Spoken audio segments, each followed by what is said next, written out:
Assalamualaikum warahmatullahi wabarakatuh. Selamat datang di pertemuan kelima kuliah online kewirausahaan kepemimpinan dan dakwah. Pada pertemuan yang kelima ini kita akan memasuki bab kepemimpinan. Dalam kehidupan sehari-hari, aktivitas wirausaha ini tidak terlepas dari sikap kepemimpinan, bahkan dalam kehidupan keluarga dan juga masyarakat. Kepemimpinan dan kewirausahaan ini kemampuan dari seseorang dalam menentukan dan mengevaluasi peluang-peluang yang ada dengan mengelola sumber daya yang dia punya. Kepemimpinan ini adalah kemampuan untuk mempengaruhi orang lain, jadi seni mempengaruhi orang, dalam hal ini para bawahan, sedemikian rupa sehga orang tersebut mau melakukan kehendak pemimpin. Meskipun secara pribadi hal ini mungkin kadang tidak disenangi oleh beberapa orang yang pada dasarnya tidak mau untuk disuruh. Nah, sukses tidaknya dalam mencapai tujuan organisasi ini tergantung pada kemampuan pemimpin atau pimpinan dalam mempengaruhi bawahannya, atau kemampuan untuk mengajak atau meyakinkan mereka sehingga para bawahan ini mau melaksanakan apa yang diperintahkan atau mau untuk ikut berpartisipasi terhadap apa yang telah dianjurkan dengan penuh motivasi.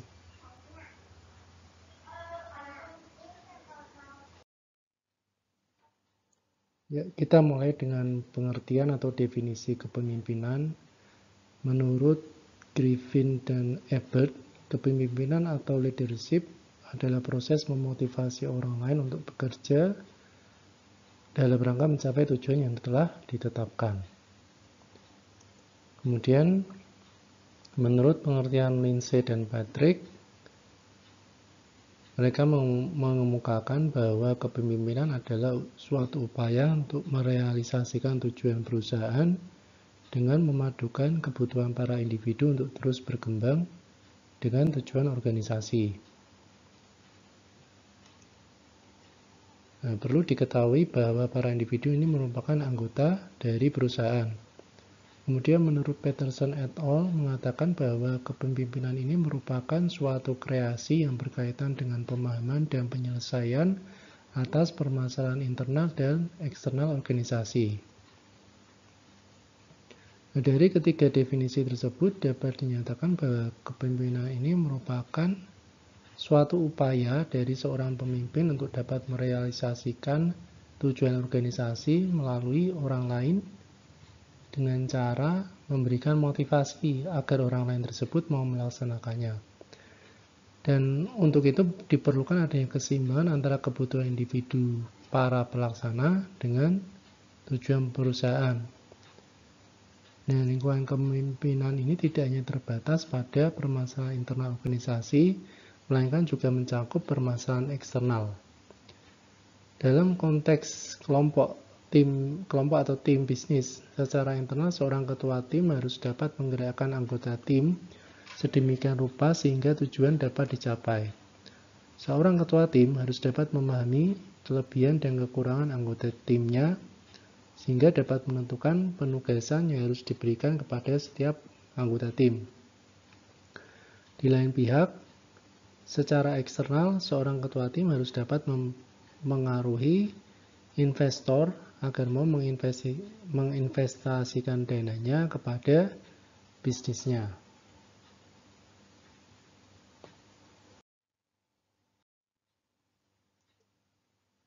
Nah, proses kepemimpinan dalam manajemen atau peran kepemimpinan dalam manajemen.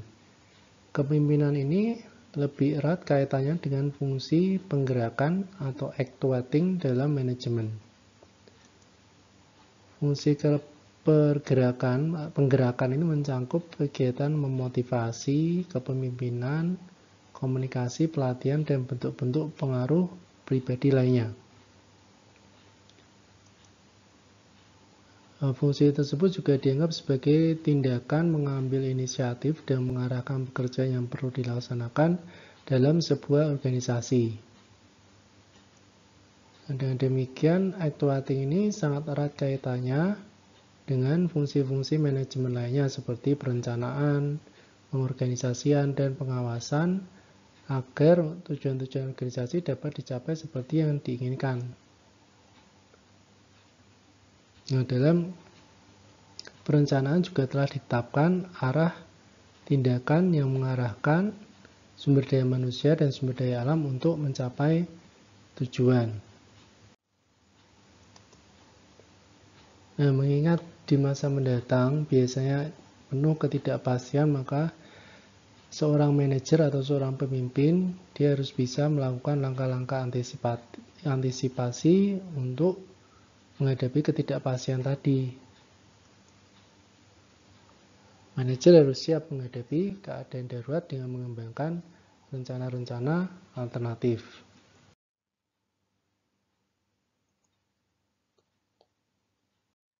Nah, dalam pengorganisasian, manajemen menggabungkan dan mengkombinasikan berbagai macam sumber daya menjadi satu kesatuan untuk dapat memberikan manfaat yang lebih bagi suatu organisasi. Nah, sumber daya tersebut dapat dikelompokkan sesuai dengan sifat-sifat dan jenisnya, kemudian diberikan fungsi atau peran, dan dijalin sedemikian rupa untuk dapat saling berinteraksi menjadi suatu sistem. Nah, sistem yang telah ditentukan ini diarahkan untuk dapat memproduksi barang atau jasa sesuai yang telah ditentukan atau ditetapkan dalam perencanaan. Nah, dalam organisasi yang terlibat dan bertanggung jawab atas kegiatan-kegiatan tersebut adalah para manajer, supervisor, ataupun para pelaksana.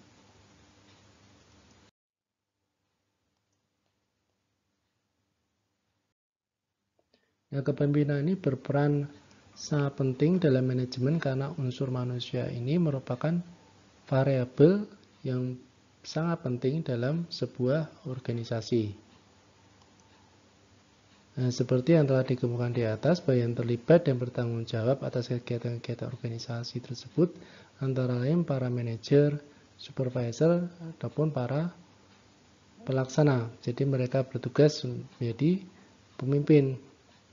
Nah, manusia ini atau sumber daya manusia memiliki karakteristik yang berbeda-beda sehingga mereka akan mempunyai kepentingan yang berbeda pula antar masing-masing individu. Nah, kepentingan yang berbeda-beda antar individu ini biasanya akan mengakibatkan terjadinya konflik. Nah, perbedaan kepentingan yang tidak bisa dimanage dengan baik oleh kepemimpinan yang baik, maka akan mempengaruhi hal-hal yang telah ditetapkan dalam perencanaan atau pengorganisasian, sehingga kemungkinan akan menghambat langkah-langkah selanjutnya dalam manajemen. Ya, jadi sekali lagi, tanpa kepemimpinan yang baik, hal-hal yang telah ditetapkan dalam perencanaan dan pengorganisasian tidak akan dapat terrealisasi. Jadi kepemimpinan sangat diperlukan agar semua sumber daya yang telah diorganisasikan dapat digerakkan untuk merealisasikan tujuan organisasi.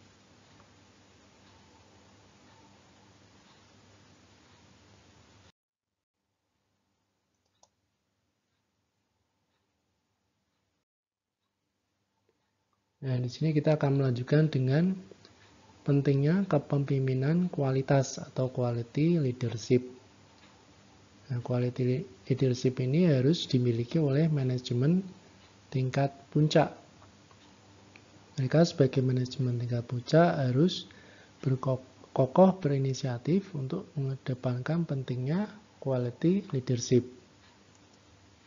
Nah, pimpinan puncak ini harus mendorong seluruh karyawannya atau bawahannya atau pegawainya dan mampu menjadi teladan yang baik. Nah, pimpinan puncak harus berpikir dan bertindak demi kualitas dalam segala situasi apapun dan bersedia mendengarkan siapapun, Bahkan dari yang levelnya di tingkat paling bawah sekalipun, dia harus mau mendengarkan dan bersedia untuk menyumbangkan pendapatnya demi meningkatnya kualitas di dalam suatu organisasi.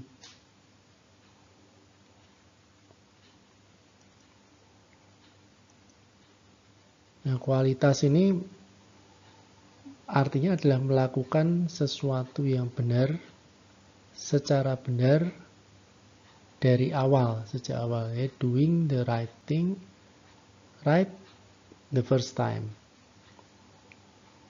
Jadi ketika kita menghendaki kualitas di dalam suatu organisasi atau perusahaan, berarti intinya kita harus berbuat baik untuk dapat melayani konsumen.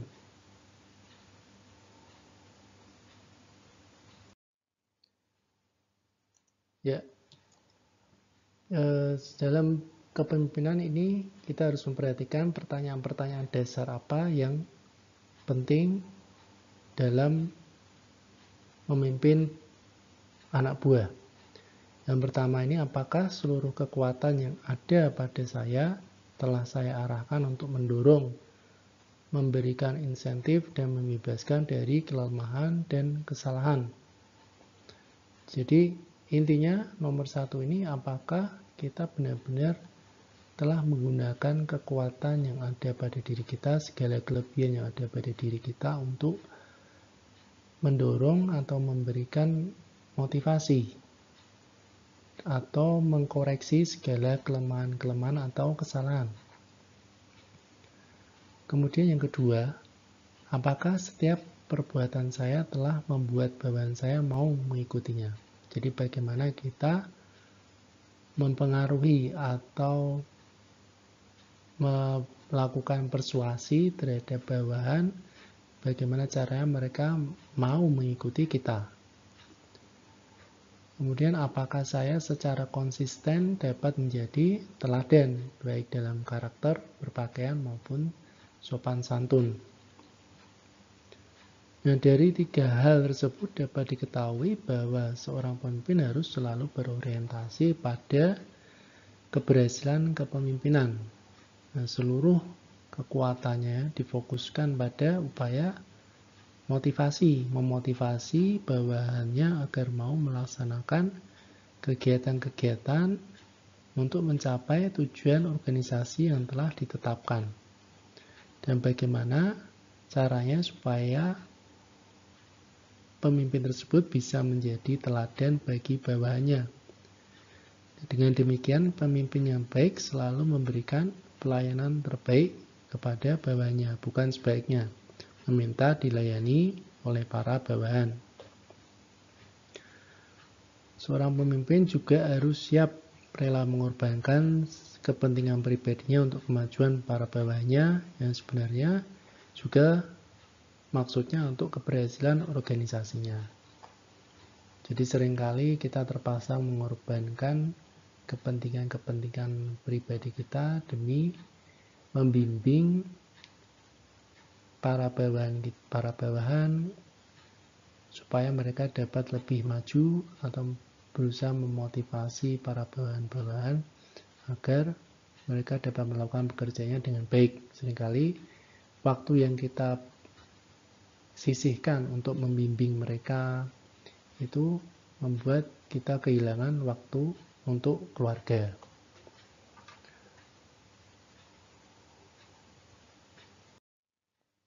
Kemudian gaya kepemimpinan. Nah, pada awal munculnya teori kepemimpinan yang hebat itu seperti apa? Awal-awalnya teori kepemimpinan yang hebat itu diidentifikasikan sebagai kondisi yang baik, ya, mempunyai penampilan fisik yang baik, mungkin tinggi, kemudian mempunyai intelijensi yang tinggi, dan kemampuan public speaking atau kemampuan berbicara di hadapan publik. Nah, itu waktu itu diyakini orang yang tubuhnya tinggi lebih baik kemampuan memimpinnya dibandingkan orang yang tubuhnya tidak tinggi atau pendek.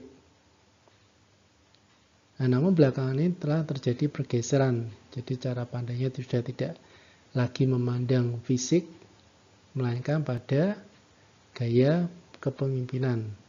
Nah, gaya kepemimpinan ini menurut Griffin dan Ebert itu ada 3, yaitu gaya autokratik atau autocratic style, kemudian gaya demokratik atau democratic style, dan gaya bebas terkendali atau free reign style.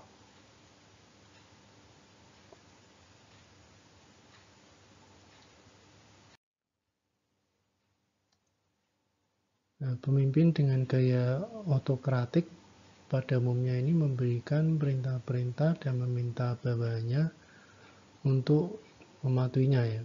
Jadi contohnya adalah misalnya dalam organisasi kepolisian atau tentara, yaitu ketika komandan militer di medan perang biasanya umumnya menerapkan gaya autokratik. Jadi pemimpin yang menerapkan gaya ini tidak memberikan cukup waktu kepada para bawahannya untuk bertanya, dan ini lebih sesuai pada situasi yang memerlukan kecepatan dalam pengambilan keputusan. Jadi gaya ini cocok untuk diterapkan pada situasi di mana pemimpin ini harus cepat mengambil keputusan sehubungan dengan adanya desakan para pesaing. Gaya ini tidak selalu jelek seperti persepsi orang selama ini ya, untuk menghadapi anggota tim yang malas atau tidak disiplin atau susah diatur. Ini gaya ini cocok, sangat tepat. Kemudian pemimpin dengan gaya demokratik pada umumnya meminta masukan kepada para bawahannya terlebih dahulu sebelum dia mengambil keputusan. Nah, akhir keputusannya tetap ada di tangan pemimpin. Nah, sebagai contoh, seorang manajer teknik di bagian produksi misalnya melontarkan gagasan terlebih dahulu kepada kelompok atau anggota kelompok yang berhubungan dengan pekerjaan tersebut untuk mendapatkan tanggapan atau mendapatkan masukan sebelum pengambilan keputusan. Nah, pemimpin dengan gaya bebas terkendali ini pada umumnya memposisikan dirinya sebagai konsultan dan memberi kewenangan kepada bawahannya untuk pengambilan keputusan. Seorang pemimpin seperti ini lebih menekankan kepada keyakinan bahwa kelompok pekerjanya itu telah dapat dipercaya atau bawahannya itu telah dapat dipercaya karena mereka sangat aktif menyampaikan pendapat atau gagasannya, jadi mengetahui apa yang harus dikerjakan dan bagaimana mengerjakannya, sehingga pemimpin hanya ikut saja. Jadi pemimpin hanya mendorong saja dari belakang, itu jadi istilahnya seperti tuturi handayani ya. Nah, ketiga gaya tersebut ini dapat digunakan oleh seorang ketua tim atau manajer sesuai dengan situasi yang dihadapi. Situasi di sini meliputi waktu, tuntutan pekerjaan, kemampuan seorang bawahan seperti apa, kemampuan seorang pimpinan atau manajernya seperti apa, kemudian rekan-rekan sekerja, dan lain sebagainya.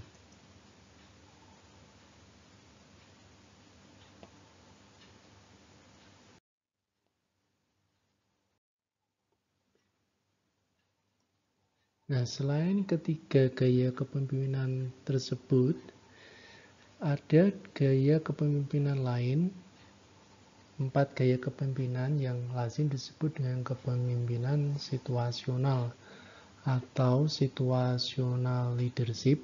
Jadi ini berdasarkan interaksi antara pengarahan atau direction dengan pembantuan atau support yang digambarkan sebagai berikut ya. Di sini kita lihat Yang sebelah kiri adalah support. Dari bawah supportnya mulai dari yang terendah sampai yang ke atas itu yang paling tinggi, sedangkan direction yang di sini adalah pengarahan ya, pengarahan maksudnya dari yang terendah sebelah kiri ini terendah sampai yang paling tinggi sebelah kanan. Kemudian di sebelah sini pojok kanan bawah ini S1 itu punya dengan tailing, directing atau structuring di pengarahan ya. High direction ini maksudnya pengarahannya tinggi, jadi dia benar-benar memerintah sifatnya. Kemudian S2 itu selling atau problem solving, coaching ya istilahnya, high support, high direction. Kemudian S3 ini berpartisipasi, jadi tengah-tengah ya, high support juga, directionnya tidak terlalu. Kemudian yang keempat low support, low direction ya, ini istilahnya delegating, jadi pemimpin mendelegasikan tugas kepada bawahnya untuk bisa menyelesaikan masalah, jadi pengambilan keputusan juga dilakukan oleh bawahnya.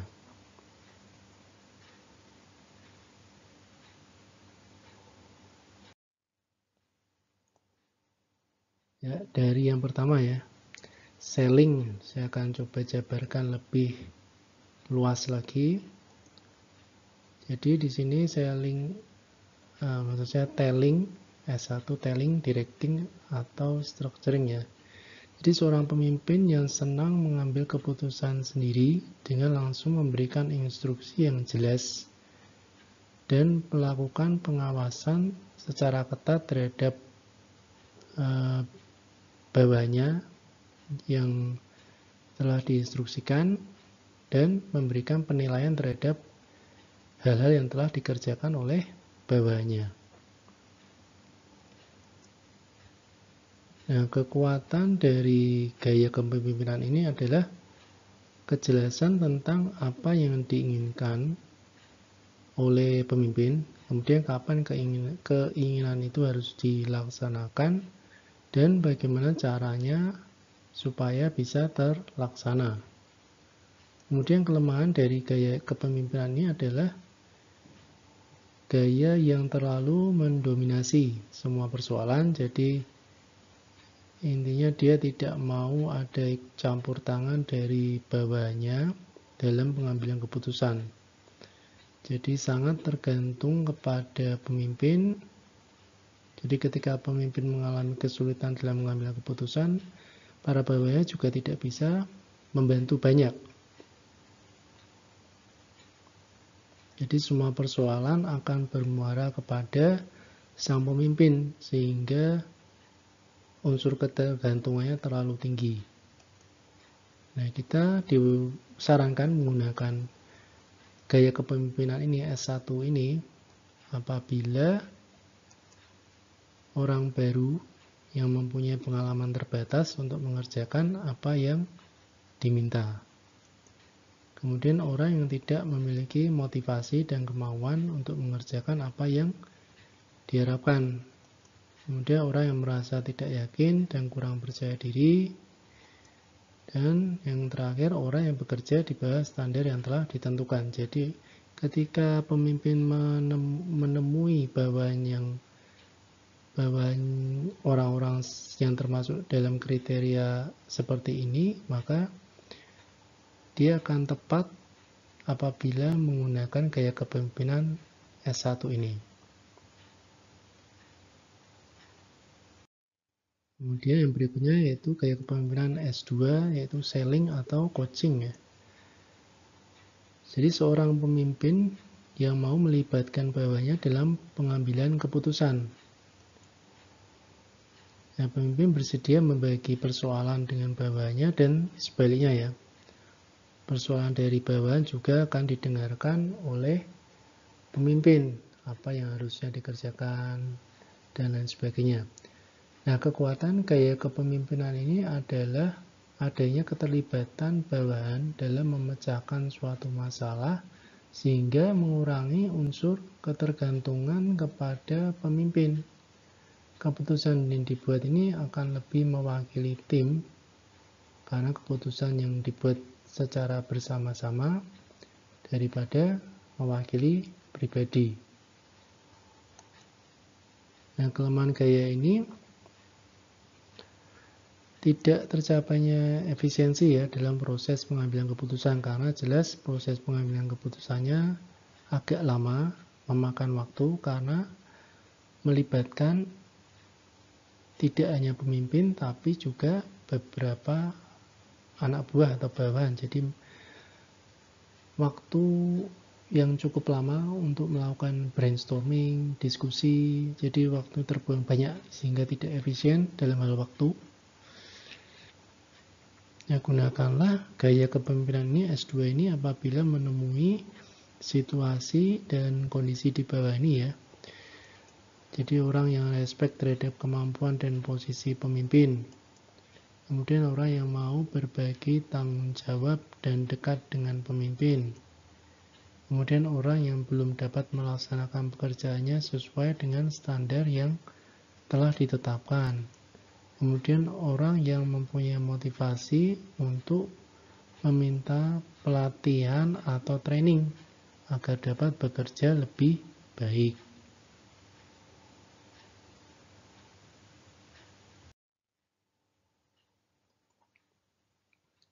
Kemudian gaya yang ketiga yaitu S3, participating atau developing atau encouraging.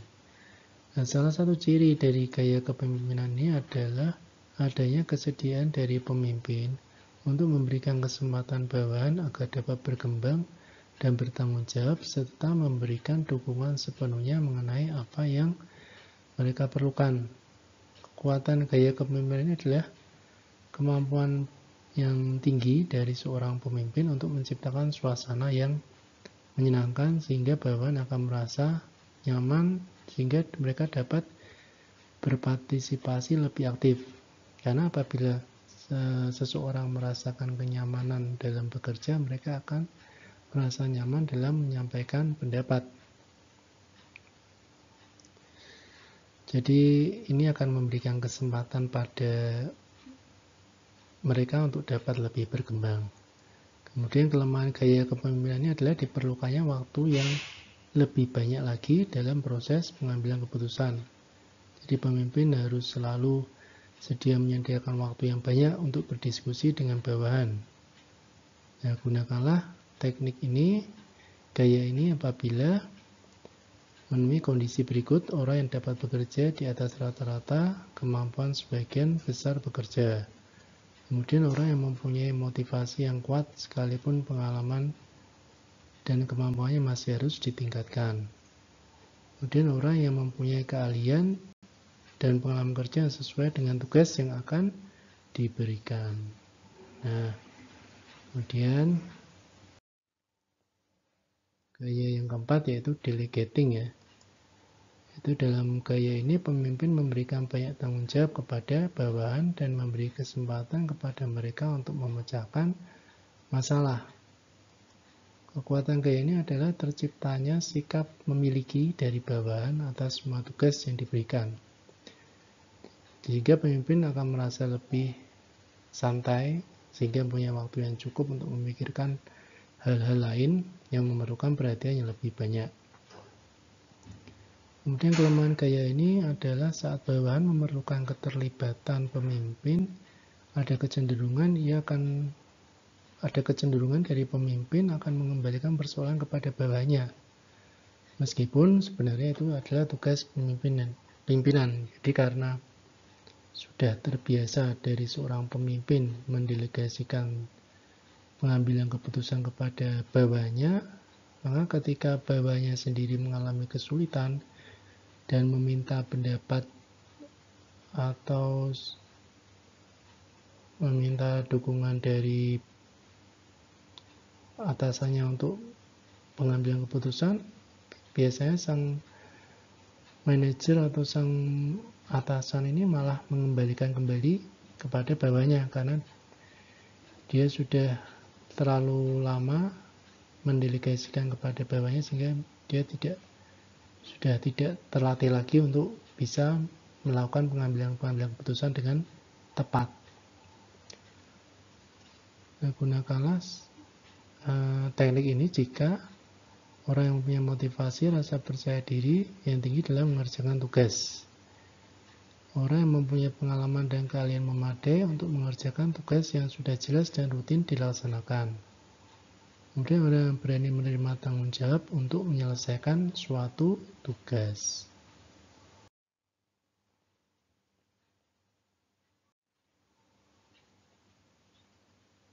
Nah, ada 3 hal penting dalam syarat-syarat kepemimpinan, yaitu yang pertama kekuasaan ya. Kekuasaan ini adalah otorisasi dan legalitas yang memberikan wewenang kepada seorang pemimpin untuk mempengaruhi dan menggerakkan bawahannya untuk berbuat sesuatu sesuai dengan yang diperintahkan dalam rangka menyelesaikan tugas-tugas tertentu. Kemudian yang kedua kewibawaan. Kewibawaan ini merupakan keunggulan, kelebihan, keutamaan sehingga pemimpin mampu mengatur orang lain dan patuh kepadanya. Yang ketiga kemampuan. Kemampuan ini adalah sumber daya kekuatan, kesanggupan, dan kecakapan secara teknis maupun sosial yang melebihi dari anggota biasa. Ini kemampuan memimpin dari sang atasan tersebut sehingga kemampuan secara teknis ataupun sosial.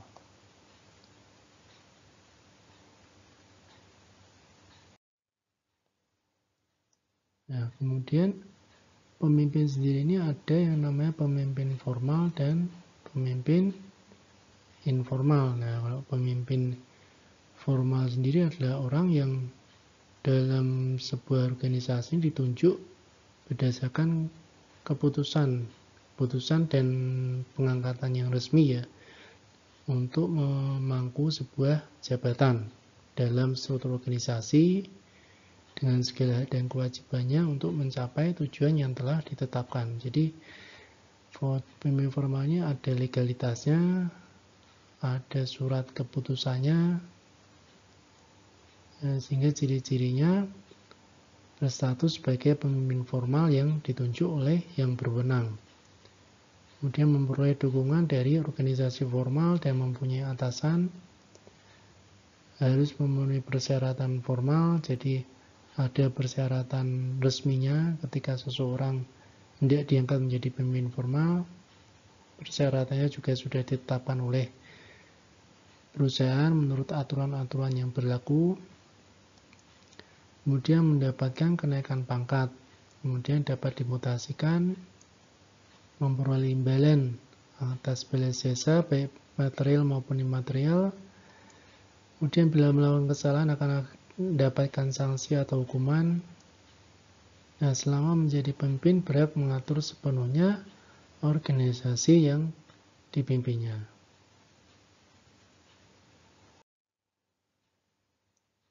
Nah, kemudian pemimpin informal. Pemimpin informal ini ya tidak secara resmi diangkat sebagai pemimpin, tetapi biasanya merupakan kehormatan atau ditunjuk oleh masyarakat atau lingkungan sekitar atau kelompok tertentu karena dia mempunyai ciri-ciri pemimpin yang baik, mempunyai kepemimpinan yang baik, sehingga diangkat sebagai pemimpin informal.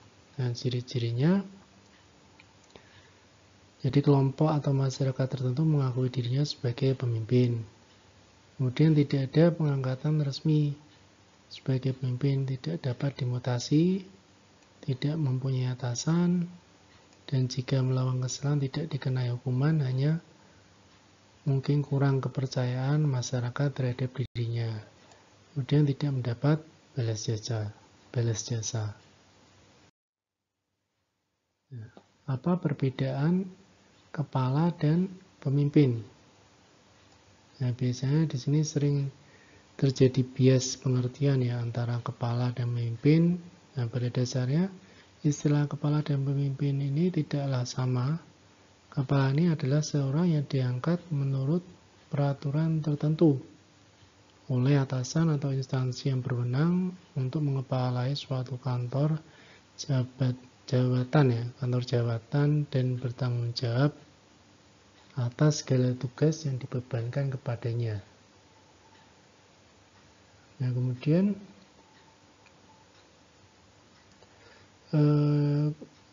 seorang kepala ini mempunyai bawahan dan kepala ini memberikan perintah kepada anak buahnya, yang dimana anak buahnya itu wajib mengerjakan segala perintah yang diberikan oleh kepala kepada dirinya. Apabila seorang kepala ini ingin berhasil, harus bekerja dengan baik. Jadi harus meyakinkan anak buahnya agar mau menerima dan mengakuinya. Kemudian pemimpin di sini adalah seorang yang dipilih dari kelompok karena memiliki kelebihan-kelebihan tertentu. Dan selanjutnya diberi tugas untuk memimpin anak buahnya mencapai tujuan yang telah ditetapkan oleh kelompok. Nah, untuk kelancaran tugas diberikan hak istimewa dibandingkan dengan anggota kelompok lain.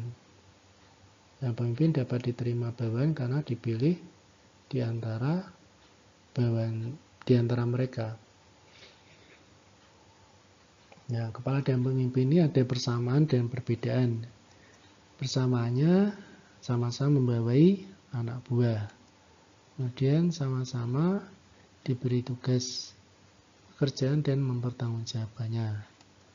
Perbedaannya, kepala diangkat oleh kekuasaan atau instansi tertentu, sedangkan pemimpin ini dipilih oleh anak buahnya. Nah, kekuasaan seorang kepala, kekuasaannya itu berasal dari peraturan dan atasannya. Sedangkan pemimpin ini kekuasaannya berdasarkan peraturan dan kepercayaan anak buahnya. Kepala bertanggung jawab kepada atasannya, sedangkan pemimpin bertanggung jawab tidak hanya kepada atasan tapi juga kepada anak buahnya. Kepala bertindak sebagai penguasa ya, sedangkan pemimpin berperan sebagai pencetus ide atau koordinator.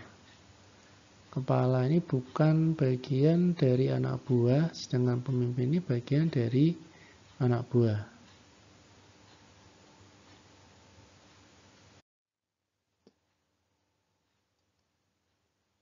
Nah, keterampilan dasar kepemimpinan seperti apa yang harus dimiliki oleh seorang pemimpin?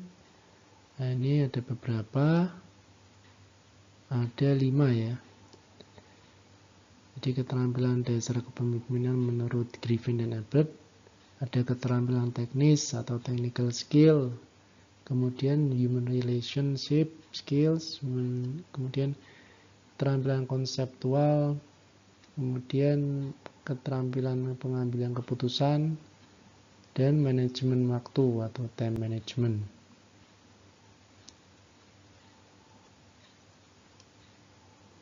Nah, kemudian ada lagi keterampilan dasar kepemimpinan menurut bacanya Kocho ya. Nah, ini ada 7, yaitu yang pertama mendemonstrasikan kepemimpinan, kemudian memfasilitasi interaksi di dalam tim, kemudian melakukan negosiasi apabila terjadi perbedaan atau konflik, kemudian melatih anggota tim, memberikan pengarahan untuk meningkatkan kinerja tim, kemudian mempresentasikan gagasan-gagasannya secara persuasif sehingga anak buahnya mau untuk mengikutinya.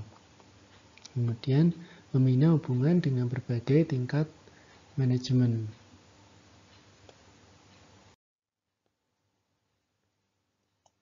Nah, seorang pemimpin harus tahu bagaimana cara membangun visi dan cara membangun partisipasi dalam sebuah tim ya.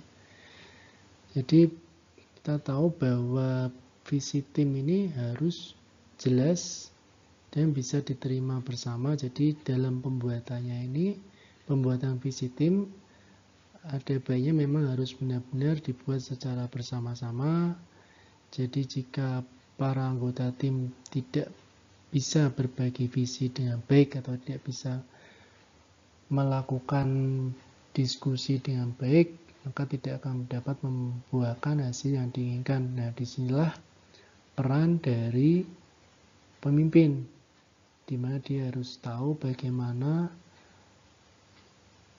melakukan koordinasi dengan tim untuk membangun visi tim dengan baik, supaya nanti hasilnya benar-benar bisa diterima oleh seluruh anggota tim.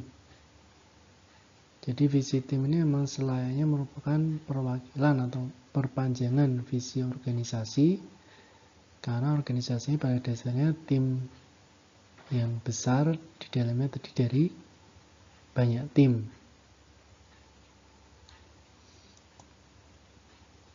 Nah, visi adalah cerminan nilai yang dianut, minat, harapan, dan kepercayaan. Jadi karena manusia terus berkembang, berubah seiring dengan perjalanan waktu, maka visi juga harus berevolusi, berubah mengikuti perjalanan waktu.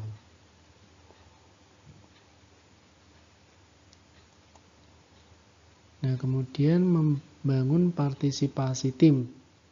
Nah, yang namanya partisipasi ini memadukan 3 konsep dasar ya, yaitu pengaruh atas pembuatan keputusan, berbagi informasi, dan frekuensi interaksi. Nah, pengaruh atas pembuatan keputusan. Nah, jika para anggota tim ini mempunyai pengaruh atas pembuatan keputusan, mereka akan lebih senang untuk menyumbangkan ide-ide kreatif. Partisipasi tim ini terjadi ketika proses pembuatan keputusan ini ditentukan secara bersama-sama atau kolektif, sehingga pandangan, pengalaman, dan kemampuan semua anggota atau semua orang dalam tim akan terlihat kontribusinya. Kemudian berbagi informasi. Ini cara paling efektif dari berbagi informasi ini adalah melakukan komunikasi secara tatap muka atau face to face. Jadi pesan-pesan tertulis ini kurang efektif, cenderung kurang. Jadi apabila ingin berbagi informasi dengan efektif harus menggunakan cara tatap muka. Kemudian frekuensi interaksi. Frekuensi interaksi yang cukup di antara para anggota tim ini sangat berperan dalam membentukkan partisipasi tim. Nah, jadi dengan adanya interaksi yang cukup, tim akan terus dapat bertukar ide, bertukar informasi, dan mampu mencari jalan keluar atas masalah atau konflik yang dihadapi. Frekuensi interaksi yang cukup ini dapat memperkaya pengetahuan secara kolektif dan membangun atau mengembangkan kreativitas. Nah, ketika anggota-anggota tim ini saling menghindari satu sama lain, niscaya tim akan menemukan banyak kesulitan yang memunculkan berbagai konflik. Nah, jadi demikian tadi pada bab 5 mengenai teori dasar dari kepemimpinan, di mana kita semua belajar bagaimana pentingnya kepemimpinan dalam wirausaha, bagaimana menjadi seorang leader yang baik, mempunyai kualitas seorang pemimpin yang baik. Ini kita pelajari di sini. Nah, kemudian untuk tugas, silakan dipelajari dari awal, dari bab 1 sampai dengan bab 5. Kemudian minggu depan akan saya adakan kuis dari bab 1 sampai bab 5. Nanti kuisnya akan saya adakan online ya, dengan menggunakan Google Form. Jadi tolong dipersiapkan untuk tugasnya belajar untuk persiapan kuis ya. Ya, demikian yang dapat saya sampaikan, semoga bermanfaat. Saya mohon maaf apabila ada yang salah dalam penyampaian saya. Terima kasih. Assalamualaikum warahmatullahi wabarakatuh.